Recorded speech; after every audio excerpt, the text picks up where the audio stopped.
चलिए दोस्तों, आज हम बात करेंगे आईडीएफसी फर्स्ट बैंक के बारे में। आईडीएफसी फर्स्ट बैंक में आज आपको लगभग 2% के आसपास की तेज़ी देखने को मिली। यहाँ पर दोस्तों आप देख सकते हैं, जब कंपनी के स्टॉक की ओपनिंग हुई और जब कल शाम कंपनी के रिजल्ट आए लगभग 4 साढ़े 4 बजे के आसपास, तो कंपनी के अच्छे रिजल्ट आने के कारण तो कंपनी के स्टॉक ने गैप अप ओपनिंग की और वहाँ से उसके बाद कंपनी के स्टॉक ने आपको एक हल्की सी गिरावट देखने को मिली। पर जब कंपनी की मैनेजमेंट का 11 बजे के आसपास इंटरव्यू था, 11 AM के 11 ओ क्लॉक जब कंपनी का इंटरव्यू था, जब कंपनी के CEO मिस्टर वी वैद्यनाथन जी ने इंटरव्यू दिया, वो बहुत ही ज़्यादा कॉन्फिडेंट थे। उनकी जो कमेंट्री थी वो बहुत ही ज़्यादा पॉजिटिव और जो उनके लिए थर्स्ट फॉर ग्रोथ है, जो मैं अपनी हर वीडियो में बोलता हूँ कि अगर किसी कंपनी में थर्स्ट फॉर ग्रोथ है किसी कंपनी में, तो आपको आने वाले वक्त में उस कंपनी के स्टॉक में बहुत अच्छी तेज़ी देखने को मिलेगी। पर जब इंटरव्यू ख़त्म हुआ 11 बजे के आसपास, तो आपको एक अच्छी तेज़ी, एक बहुत ही शानदार तेज़ी इस स्टॉक में देखने को मिली।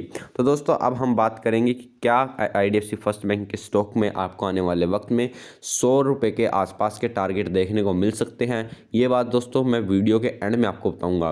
पर उससे पहले दोस्तों मैं आपको एक आंकड़े बताऊंगा, कंपनी के बारे में कुछ आपको नॉलेज दूंगा जिससे आपकी नॉलेज गेन हो अगर आप स्टॉक मार्केट में इन्वेस्टर हैं। तो चलो दोस्तों वीडियो को शुरू करते हैं। और अगर आप इस चैनल पर नए हैं तो वीडियो को लाइक कीजिए, शेयर कीजिए और चैनल को सब्सक्राइब करना ना भूलें। तो अगर अब तक आपने हमारे टेलीग्राम चैनल को ज्वाइन नहीं किया है तो डिस्क्रिप्शन में दिए गए लिंक पर जाइए, उससे क्लिक कीजिए। वहाँ पर आपको हर एक क्वार्टर के रिजल्ट, हर एक स्टॉक बाय करने के लिए टिप दी जाएगी और for a long term investing. तो अगर दोस्तों अब तक आपने हमारा टेलीग्राम चैनल ज्वाइन नहीं किया तो देर किस बात की है, डिस्क्रिप्शन में दिए गए लिंक पर जाइए, उसे क्लिक कीजिए ताकि आप हमारे टेलीग्राम चैनल को ज्वाइन कर सके। तो दोस्तों वीडियो शुरू करते हैं। पहले दोस्तों मैं आपको यहाँ पर बताऊँगा Q4 के रिजल्ट के बारे में, नहीं सॉरी दोस्तों Q1 के रिजल्ट के बारे में, और फिर उसके बाद हम थोड़ा एनालिसिस करेंगे Q2 के रिजल्ट के बारे में जो कल आए हैं। Q1 के रिजल्ट में, Q1 के रिजल्ट में दोस्तों जो FY22 के रिजल्ट थे, वहाँ पर अगर कंपनी के प्रोविजनिंग की बात करें तो कंपनी की प्रोविजनिंग लगभग 1728 करोड़ के आसपास कंपनी की प्रोविजनिंग आई थी, जो कि एक बहुत ही बड़ा नंबर आप मान सकते हैं। बहुत ही बड़ा नंबर आपको यहाँ पर देखने को मिला था कंपनी की बेस पे। कंपनी की यहाँ पर आप कह सकते हैं कंपनी के जो प्रोविजनिंग है वो अब तक के बहुत बड़े प्रोविजनिंग आई थी। पर अब इस क्वार्टर में आपने 75% के आसपास से डिक्लाइन देखा है प्रोविजनिंग में। लगभग 457 करोड़ के आसपास कंपनी की जो प्रोविजनिंग है वो आई है। ये एक बहुत ही बड़ा पॉजिटिव सिग्नल आपको यहाँ पर देता है कि आईडीएफसी फर्स्ट बैंक के जो अब लॉस हो रहे हैं वो बहुत ही कम हो रहे हैं। कंपनी के प्रॉफिट की बात करें तो पिछले क्वार्टर में कंपनी का 650 करोड़ के आसपास का नेट लॉस था, जो कि अब की बार कंपनी ने बहुत ही अच्छे शानदार तरीके से 150 करोड़ के आसपास, 151 करोड़ के आसपास कंपनी का प्रॉफिट इंक्रीज हुआ है, जो कि एक बहुत ही अच्छा पॉजिटिव पॉइंट आप मान सकते हैं। ग्रॉस एनपी और नेट एनपी की बात करें तो दोनों में ही आपको एक अच्छी गिरावट देखने को मिली है, जो कि एक बहुत ही अच्छा पॉजिटिव पॉइंट आप मान सकते हैं। कासा रेशो की बात करें तो वो भी कंपनी की इंक्रीज हुई है। कंपनी के net interest margin all time high पर पहुंच चुका है दोस्तों, ये एक बहुत ही बड़ा पॉजिटिव पॉइंट आप मान सकते हैं। और ऑल ओवर द बैंक, सारे ही बैंकों में सबसे ज़्यादा जो नेट इंटरेस्ट मार्जिन है प्राइवेट सेक्टर बैंक में, वो सबसे ज़्यादा आईडीएफसी फर्स्ट बैंक के बारे में है। वो सबसे ज़्यादा आईडीएफसी फर्स्ट बैंक के हैं। तो अगर आप इस स्टॉक में इन्वेस्टेड हैं तो आपको इस स्टॉक में for a long term investing ही इस स्टॉक में आपको इन्वेस्ट रखना चाहिए, क्योंकि दोस्तों ये बैंक सिर्फ और सिर्फ एक रिटेल बैंकिंग है। पर दोस्तों अगर आपने इस स्टॉक की इस रिजल्ट की बैलेंस शीट पढ़ी हो तो आप ध्यान से देखना कि इनकी रिटेल बैंकिंग में 9 करोड़ रुपीज़ के आसपास के ने लॉस भुगतने को इनका लॉस हुआ है, जो कि हालांकि वो क्वार्टर ऑन क्वार्टर बेसिस पर कम हुआ है लॉस। पर दोस्तों जहाँ पर हम देखें बात कि आईडीएफसी फर्स्ट बैंक जिसका main core business retail banking का है, वहाँ पर इन्हें लॉस होना ये एक हल्का सा नेगेटिव पॉइंट हम मान सकते हैं। पर मुझे ऐसा लगता है कि वी वैद्यनाथन जी ने जिस तरह से वो इस बैंक को मैनेज कर रहे हैं, तो आने वाले वक्त में आपको यहाँ पर भी इस चीज़ में प्रॉफिटेबिलिटी देखने को मिलेगी। वी वैद्यनाथन जी ने कहा है कि अब Q2 में जो इनके प्रोविजनिंग हुई है लगभग 475 करोड़ रुपीज़ के आसपास की, तो वहाँ पर दोस्तों आपको Q3 में इससे भी कम प्रोविजनिंग देखने को मिलेगी और Q4 में इससे भी कम आपको प्रोविजनिंग देखने को मिलेगी। उनका मानना दोस्तों है कि क्वार्टर ऑन क्वार्टर बेसिस पर उनकी प्रोविजनिंग यहाँ से भी लगातार डिक्रीमेंट आपको देखने को मिलेगा, डिक्लाइन आपको देखने को मिलेगा। तो अगर आप IDFC फर्स्ट बैंक की रिटेल बैंकिंग पर, अगर आप IDFC फर्स्ट बैंक के CEO मिस्टर वी वैद्यनाथन जी पर, अगर आप IDFC फर्स्ट बैंक के बोर्ड ऑफ डायरेक्टर्स पर पूरा विश्वास रखते हैं, अगर आप कंपनी की मैनेजमेंट को आप अच्छी तरह से समझते हैं और जो कंपनी ने उनके एनुअल रिपोर्ट में, उनके एनुअल जिनके क्वार्टरली एनुअल प्रेजेंटेशन है, अगर आपको उसमें अगर उनके जो मिशन हैं, अगर उनकी जो अचीवमेंट हैं और या अगर उनके जो गोल्स हैं, अगर आपको उन पर विश्वास है, अगर आपको उनको लगता है कि कंपनी इतनी कैपेबल है कि उन गोल्स को अचीव कर पाएगी, तभी आपको इन स्टॉक्स में इन्वेस्ट करना चाहिए। वरना आपको अगर, और ये स्टॉक दोस्तों मैं आपको डिस्क्लेमर दे दूं कि ये स्टॉक सिर्फ और सिर्फ लॉन्ग टर्म इन्वेस्टिंग के लिए स्टॉक है। ये कोई स्टॉक 1 साल 2 साल या 3 साल की ट्रेडिंग के पॉइंट ऑफ व्यू से या इन्वेस्टिंग पॉइंट ऑफ व्यू से स्टॉक नहीं है। क्योंकि जब मैं राकेश झुनझुनवाला जी ने टाइटन में इन्वेस्ट किया था तो उसका भी जो डेट टू इक्विटी रेशो है वो भी कंपनी बहुत ही रिस्की कंपनी थी, पर आज देखिए टाइटन कहाँ से कहाँ पहुँच चुकी है। IDFC फर्स्ट बैंक में भी आपको थोड़े बहुत रिस्क देखने को मिलेंगे, पर IDFC फर्स्ट बैंक एक बहुत ही अच्छे तरीके से रिटेल बैंकिंग ओरिएंटेशन बैंक बनने जा रहा है। इनका मानना यह है कि आने वाले वक्त में इनके जो नेट NPA होंगे वो लगभग दोस्तों 1% के अंडर होंगे, जो इनके ग्रोस NPA होंगे वो लगभग 2% के आसपास होंगे। कितना शानदार इनका नंबर यहाँ पर माना जा सकता है।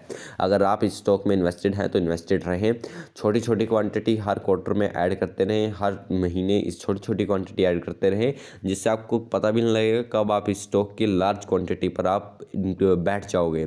इसलिए दोस्तों आपको हमेशा ही क्वालिटी कंपनी में इन्वेस्ट करना चाहिए। पर अगर आपको लगता है, और अगर बात करें ये स्टॉक 10-100 रुपये के आसपास जा सकता है, मुझे ऐसा लगता है स्टॉक 100 रुपये छोड़िए आप, ये स्टॉक 500 रुपये तक भी जा सकता है, पर इट विल टेक टाइम। शायद ये 10 साल ले, 15 साल ले, क्योंकि किसी भी स्टॉक को 10 गुना होने में कम से कम 10 साल तो लगे जाते हैं। शायद ये स्टॉक 10 साल ले, पर हाँ ये 100 रुपये जा सकता है। 1-1.5 साल में ये आपको 100 रुपये के स्तर देखने को मिलेंगे।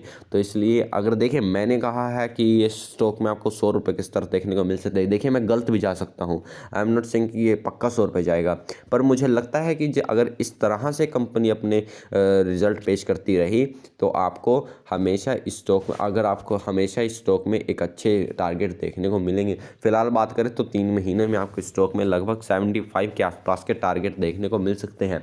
तो अगर आप स्टॉक में इन्वेस्टेड हैं तो इन्वेस्टेड रहें। अगर आप स्टॉक में नई एंट्री लेना चाहते हैं तो कंपनी के स्टॉक ने कोई इतनी बड़ी रैली अभी नहीं दी है, आप स्टॉक में इन्वेस्टेड रह सकते हैं। तो अगर दोस्तों आपको लगता है कि आने वाले वक्त में रिटेल बैंकिंग ओरिएंटेशन बहुत ही शानदार तरीके से ग्रो हो सकती है, तभी आपको इन स्टॉक में इन्वेस्ट करना चाहिए, वरना आपको इन स्टॉक में इन्वेस्ट नहीं करना चाहिए। क्योंकि आने वाले वक्त में हम नहीं जानते वी वैद्यनाथन जी किस तरह से इस चीज़ को डील करेंगे। इस स्टॉक में रिस्क भी काफ़ी है। रिस्क ये है दोस्तों कि इनके जो इंफ्रास्ट्रक्चर लोन है वो इनके लिए मेन प्रॉब्लम है। रिटेल ओरिएंटेड बैंक ये कम आने वाले वक्त में बहुत अच्छे तरीके से बन जाएगा, वहाँ पर आप मुझे कोई प्रॉब्लम नज़र नहीं आती।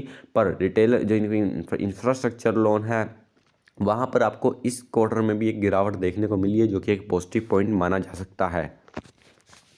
IDFC फर्स्ट बैंक एक प्योर रिटेल ओरिएंटेड बैंक है।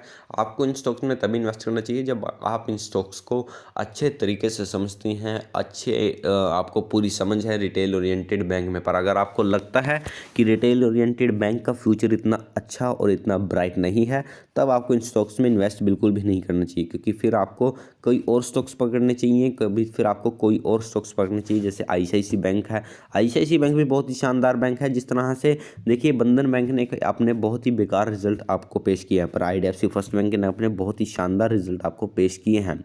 हालांकि Q2 में हर एक बैंक के लगातार अगर कंपेयर करें तो 10 में से 7 बैंक के अच्छे ही रिजल्ट आ रहे हैं। तो आने वाले वक्त में बैंकिंग सेक्टर में आपको आने वाले देखिए 10 साल प्राइवेट सेक्टर बैंक के हैं, तो आपको इन चीज़ पर ध्यान रखकर रिटेल और वो भी रिटेल ओरिएंटेड बैंक है, इसलिए आपको इन चीज़ पर ध्यान रखकर इन चीज़ों पर बहुत अच्छे तरीके से आपको ध्यान रखना चाहिए। तो दोस्तों अगर आपको वीडियो पसंद आई हो तो वीडियो को लाइक कीजिए, शेयर कीजिए और चैनल को सब्सक्राइब करना ना भूलें।